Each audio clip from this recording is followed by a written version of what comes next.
bun și suflet mare, ți-a prins trai frumos de sărbătoare și aștepți oaspeți să-ți vină în casă la 50 de ani frumoși de viață. Tată, azi de ziua ta ți-aș da ani frumoși din viața mea, pentru sfatul tău cel pomenos, la mulți ani fii, tată, sănătos.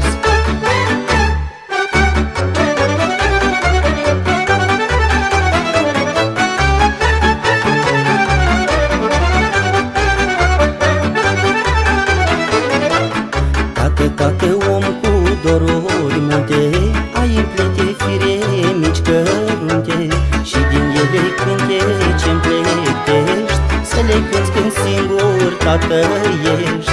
Tată, azi de ziua ta ți-aș da ani frumoși din viața mea, pentru sfatul tău cel pomenos, la mulți ani fii, tată, sănătos.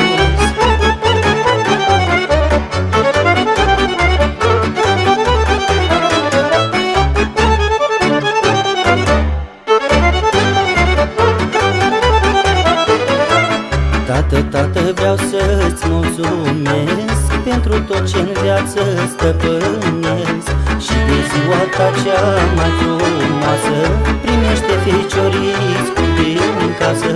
Tată, azi de ziua ta ți-aș da ani frumoși din viața mea, pentru sfatul tău cel pomenos, la mulți ani fii, tată, sănătos. Tată, azi de ziua ta ți-aș da ani frumoși din viața mea, pentru sfatul tău cel pomenos, la mulți ani fii, tată, sănătos.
Așa îți mai clătește ochii, iubirii